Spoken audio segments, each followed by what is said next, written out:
नमस्कार, अभिवादन स्वीकार कीजिए नीरज कुमार पांडे का।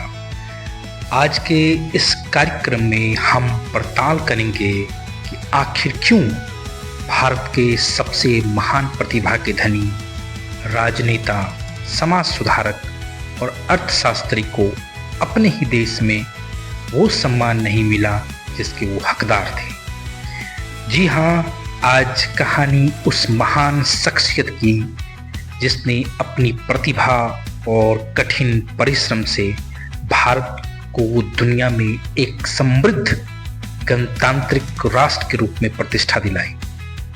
मेरे लिए हिंदुस्तान में यदि किसी एक व्यक्ति को राष्ट्र निर्माता के रूप में चुनने की आवश्यकता हुई तो वो नाम होगा बाबा साहेब भीमराव अंबेडकर।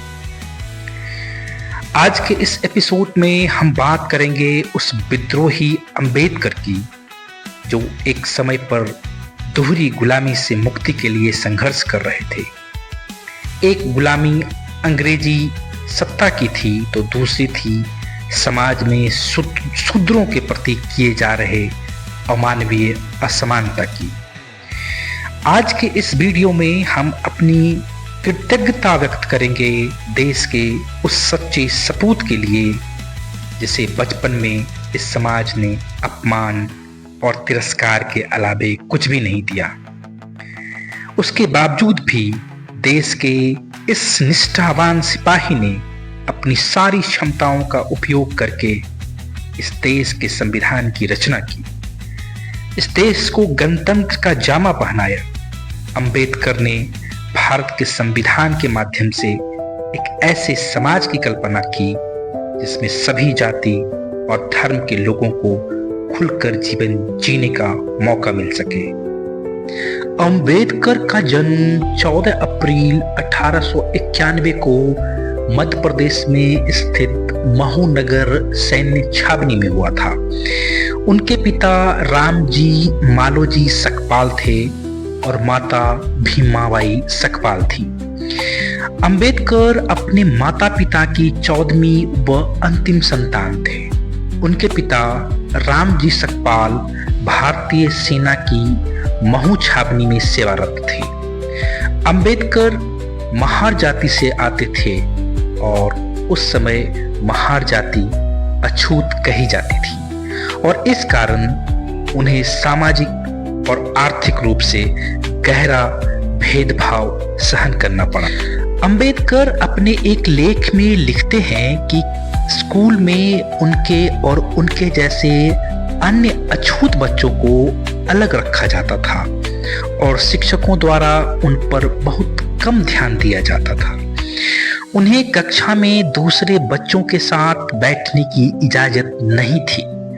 जब उन्हें पानी पीने की आवश्यकता होती थी तो उच्च जाति के किसी छात्र को ऊंचाई से पानी डालना पड़ता था क्योंकि पानी के बर्तन को छूने की अनुमति उन अछूत बच्चों को नहीं थी। अंबेडकर अपने लेख में आगे इस बात का जिक्र करते हैं कि आमतौर पे विद्यालय का चपरासी ही उन्हें पानी पिलाने का काम किया करता था और अगर किसी दिन विद्यालय में चपरासी उपलब्ध नहीं हो तो उन्हें पूरा दिन बिना पानी के ही गुजारना पड़ता था। अंबेडकर ने इस घटना को नो प्यून नो वाटर के रूप में अपने लेख में उद्धृत किया है। 1897 में अंबेडकर का परिवार मुंबई आ गया, जहां अंबेडकर एलिफिंस्टन हाई स्कूल में दाखिला लेने वाले एकमात्र अछूत बन गए। 1906 में जब वे लगभग 15 वर्ष के थे, उनकी शादी 9 वर्षीय लड़की रमाबाई से हो गई। 1907 में उन्होंने अपनी मैट्रिक परीक्षा पास की और अगले वर्ष उन्होंने एलिफिंस्टन कॉलेज में दाखिला ले लिया और उनके अनुसार ऐसा करने वाले वे अपनी महार जाति के पहले व्यक्ति थे। 1912 तक उन्होंने बॉम्बे विश्वविद्यालय से अर्थशास्त्र और राजनीतिक विज्ञान में डिग्री प्राप्त कर ली। 1913 में अंबेडकर 22 वर्ष की आयु में संयुक्त राज्य अमेरिका चले गए, जहां उन्हें सयाजीराव गायकवाड़ तृतीय द्वारा स्थापित एक योजना के अंतर्गत न्यूयॉर्क नगर स्थित कोलंबिया विश्वविद्यालय में स्नातकोत्तर शिक्षा के अवसर प्रदान करने के लिए 3 वर्ष के लिए छात्रवृत्ति प्रदान की गई थी। जून 1915 में उन्होंने एमए की परीक्षा पास की, जिसमें अर्थशास्त्र प्रमुख विषय था और समाजशास्त्र, इतिहास, दर्शन शास्त्र और मानव विज्ञान यह उनके अन्य विषय थे। अक्टूबर 1916 में ये लंदन चले गए और वहां उन्होंने ग्रेज इन में बैरिस्टर कोर्स के लिए दाखिला लिया और साथ ही लंदन स्कूल ऑफ इकोनॉमिक्स में भी प्रवेश ले लिया, जहां उन्होंने अर्थशास्त्र की डॉक्टरेट थीसिस पर काम करना शुरू किया। जून 1917 में विवश होकर अंबेडकर को अपनी पढ़ाई को अस्थायी तौर पे बीच में छोड़कर भारत आना पड़ा, क्योंकि बड़ौदा राज्य से मिलने वाली छात्रवृत्ति समाप्त हो चुकी थी। 1920 में कोल्हापुर के शाह महाराज अपने पारसी मित्र के सहयोग और कुछ निजी बचत के सहयोग से वो एक बार फिर से इंग्लैंड वापस जाने में सफल हो पाए तथा 1921 में विज्ञान स्नातकोत्तर की डिग्री प्राप्त की, जिसके लिए उन्होंने ब्रिटिश भारत में शाही अर्थव्यवस्था का प्रांतीय विकेंद्रीकरण रिसर्च पेपर प्रस्तुत किया। भारत लौटने के बाद अंबेडकर ने देश में व्याप्त छुआछूत के खिलाफ संघर्ष करने की ठानी। अंबेडकर मानते थे कि छुआछूत गुलामी से भी बदतर है। बॉम्बे उच्च न्यायालय में विधि का अभ्यास करते हुए उन्होंने अछूतों की शिक्षा को बढ़ावा देने और उन्हें ऊपर उठाने के प्रयास किए। उनका पहला संगठित प्रयास केंद्रीय संस्थान बहिष्कृत हितकारी सभा की स्थापना था, जिसका उद्देश्य शिक्षा और सामाजिक आर्थिक सुधार को बढ़ावा देने के साथ ही अवसादग्रस्त वर्गों के रूप में संदर्भित बहिष्कार के कल्याण करना भी था। दलित अधिकारों की रक्षा के लिए उन्होंने मूक नायक, बहिष्कृत भारत, समता, प्रबुद्ध भारत और जनता जैसी 5 पत्रिकाएं निकाली। सन 1927 तक डॉक्टर अंबेडकर ने छुआछूत के विरुद्ध एक व्यापक एवं सक्रिय आंदोलन आरंभ करने का निर्णय किया। उन्होंने सार्वजनिक आंदोलनों, सत्याग्रहों और जुलूसों के द्वारा पेयजल के सार्वजनिक संसाधन समाज के सभी वर्गों के लिए खुलवाने के साथ ही साथ उन्होंने अछूत को भी हिंदू मंदिरों में प्रवेश करने का अधिकार दिलाने के लिए संघर्ष किया। उन्होंने महाड़ शहर में अछूत समुदाय को भी नगर की चबदार जलाशय से पानी लेने का अधिकार दिलाने के लिए भी संघर्ष किया। अब तक भीमराव अंबेडकर आज तक की सबसे बड़ी अछूत राजनीतिक हस्ती बन चुके थे। उन्होंने मुख्यधारा के महत्वपूर्ण राजनीतिक दलों की जाति व्यवस्था के उन्मूलन के प्रति उनकी कथित उदासीनता की कट्टू आलोचना की। अंबेडकर ने भारतीय राष्ट्रीय कांग्रेस और उसके नेता महात्मा गांधी को भी अपनी आलोचना के दायरे में रखा। उन्होंने उन पर अछूत समुदाय को एक करुणा की वस्तु के रूप में प्रस्तुत करने का आरोप लगाया। अंबेडकर ब्रिटिश शासन की विफलताओं से भी असंतुष्ट थे। उन्होंने अछूत समुदाय के लिए एक ऐसी अलग राजनीतिक पहचान की वकालत की जिसमें कांग्रेस और ब्रिटिश दोनों की ही कोई दखल ना हो। लंदन में 8 अगस्त 1930 को एक शोषित वर्ग के सम्मेलन यानी प्रथम गोलमेज सम्मेलन के दौरान अंबेडकर ने अपनी राजनीतिक दृष्टि को दुनिया के सामने रखा, जिसके अनुसार शोषित वर्ग की सुरक्षा उसके सरकार और कांग्रेस दोनों से स्वतंत्र होने में है। अंबेडकर ने कांग्रेस और गांधी द्वारा चलाए गए नमक सत्याग्रह की आलोचना की।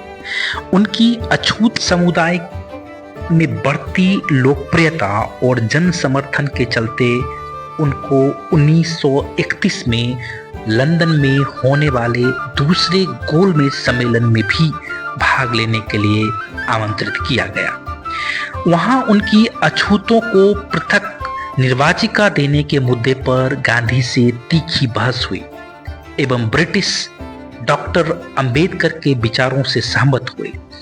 धर्म और जाति के आधार पर पृथक निर्वाचिका देने के प्रबल विरोधी गांधी ने आशंका जताई कि अछूतों को दी गई पृथक निर्वाचिका हिंदू समाज को विभाजित कर देगी। गांधी को लगता था कि सवर्णों को छुआछूत भुलाने के लिए, उनके हृदय परिवर्तन होने के लिए उन्हें कुछ वर्षों की अवधि दी जानी चाहिए। किंतु यह तर्क गलत सिद्ध हुआ जब सवर्णों और हिंदुओं द्वारा पूना संधि के कई दशकों के बाद भी छुआछूत का नियमित पालन होता रहा।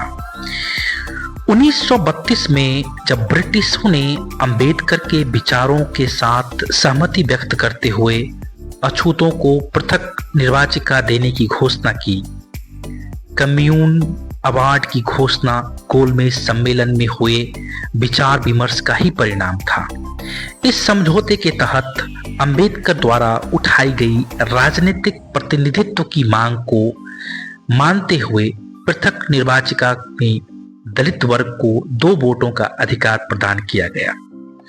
कम्युनल अवार्ड की घोषणा होते ही गांधी ने पहले तो प्रधानमंत्री को पत्र लिखकर इसे बदलवाने की मांग की, लेकिन जब उनको लगा कि उनकी मांग पर कोई अमल नहीं किया जा रहा तो उन्होंने आमरण अनशन करना शुरू कर दिया। तभी अंबेडकर ने कहा कि यदि गांधी देश की स्वतंत्रता के लिए यह व्रत रखता तो अच्छा होता, लेकिन उन्होंने दलित लोगों के विरोध में यह व्रत रखा है जो बेहद अफसोसजनक है। जबकि भारतीय ईसाइयों, मुसलमानों और सिखों को मिले इसी पृथक निर्वाचन के अधिकार को लेकर गांधी की ओर से कोई आपत्ति नहीं आई। उन्होंने यह भी कहा कि गांधी कोई अमर व्यक्ति नहीं है। भारत में न जाने कितने ऐसे लोगों ने जन्म लिया और चले गए। अंबेडकर ने कहा कि गांधी की जान बचाने के लिए वह दलितों के हितों का त्याग नहीं कर सकते।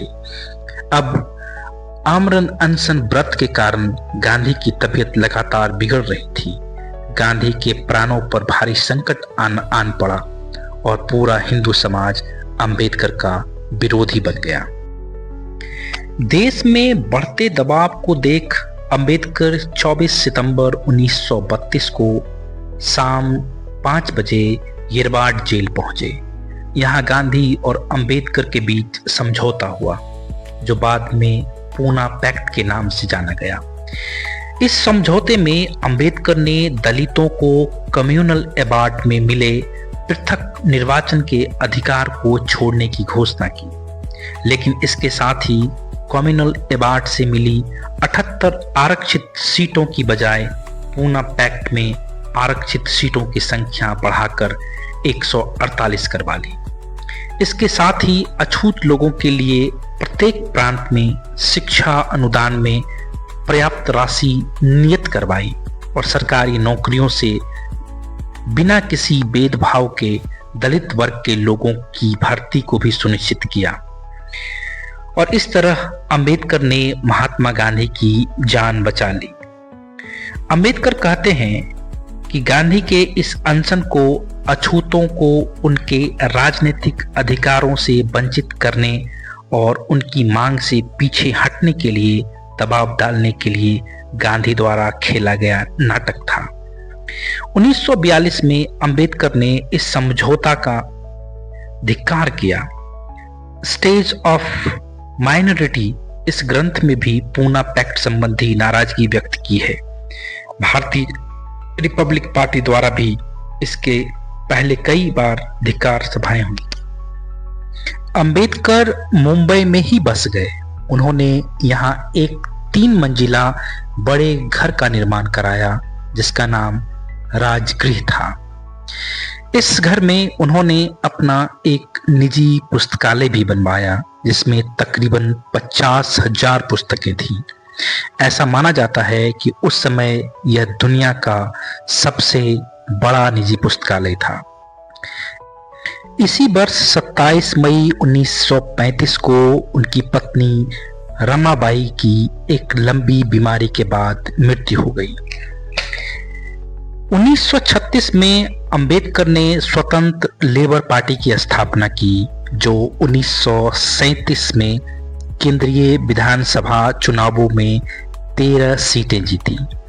अंबेडकर को बॉम्बे विधानसभा के विधायक के रूप में चुना गया था। वह 1942 तक विधानसभा के सदस्य रहे और इस दौरान उन्होंने बॉम्बे विधानसभा में विपक्ष के नेता के रूप में कार्य किया। इसी वर्ष अंबेडकर ने 15 मई 1936 को अपनी पुस्तक एनिहिलेशन ऑफ कास्ट जाति प्रथा का विनाश प्रकाशित की जो उनके न्यूयॉर्क में लिखे एक शोध पत्र पर आधारित थी। इस पुस्तक में अंबेडकर ने हिंदू धार्मिक नेताओं और जाति व्यवस्था की जोरदार आलोचना की। उन्होंने अछूत समुदाय के लोगों को गांधी द्वारा रचित शब्द हरिजन पुकारने के कांग्रेस के फैसले की कड़ी निंदा की। बाद में 1955 के बीबीसी साक्षात्कार में उन्होंने गांधी पर उनकी गुजराती भाषा के पत्रों में जाति व्यवस्था का समर्थन करना तथा अंग्रेजी भाषा पत्रों में जाति व्यवस्था का विरोध करने का आरोप लगाया। All India scheduled caste federation एक सामाजिक राजनीतिक संगठन था जिसकी स्थापना दलित समुदाय के अधिकारों के लिए अभियान चलाने के लिए 1942 में अंबेडकर द्वारा की गई थी। वर्ष 1942 से 1946 के दौरान अंबेडकर ने रक्षा सलाहकार समिति और वायसराय की कार्यकारी परिषद में श्रम मंत्री के रूप में सेवारत रहे। अंबेडकर ने भारत की आजादी की लड़ाई में भी सक्रिय रूप से हिस्सा लिया।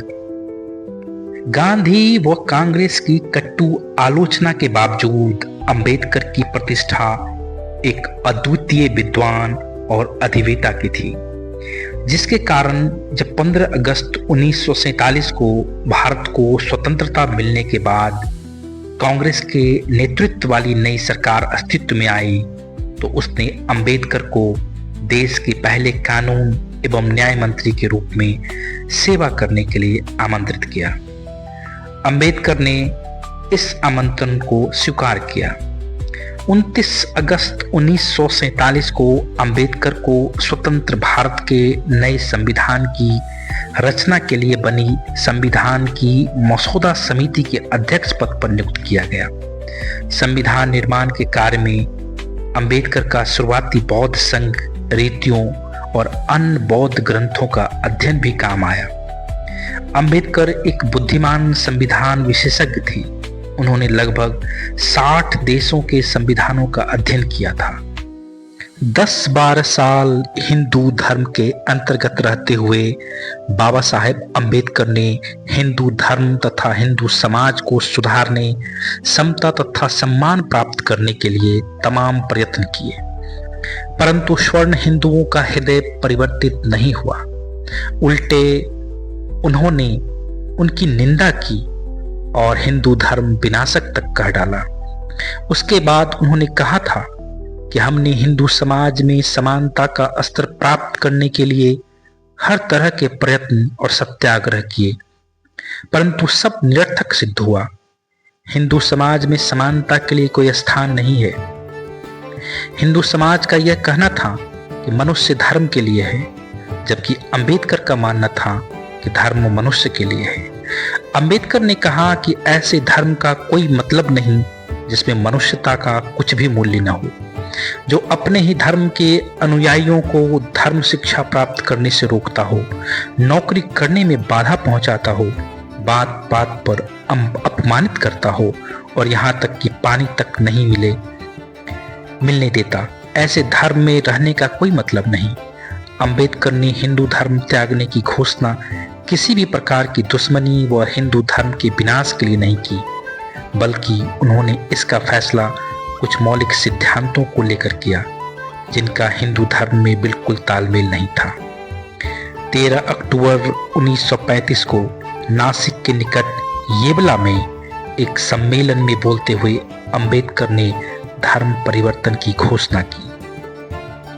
अंबेडकर कहते हैं, हालांकि मैं एक अछूत हिंदू के रूप में पैदा हुआ हूं, लेकिन मैं एक हिंदू के रूप में हरगिज नहीं मरूंगा।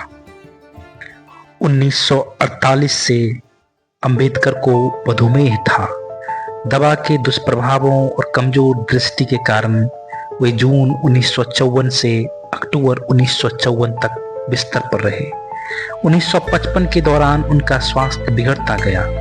अपनी अंतिम पांडुलिपि the Buddha and his thumb को पूरा करने के 3 दिन बाद अंबेडकर का 6 दिसंबर 1956 को दिल्ली स्थित अपने घर में नींद में ही निधन हो गया।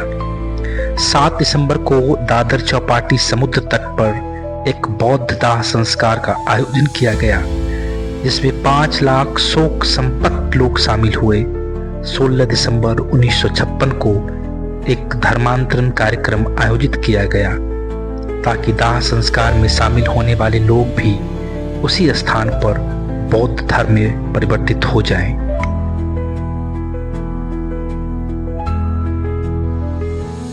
अंबेडकर जैसे महामानव का हिंदू धर्म को त्याग देना कई प्रश्न खड़ा करता है। अंबेडकर के त्याग और देश के प्रति उनकी समर्पण भावना को सत सत नमन करता हूँ। धन्यवाद। उम्मीद करता हूँ आपको ये वीडियो पसंद आया होगा।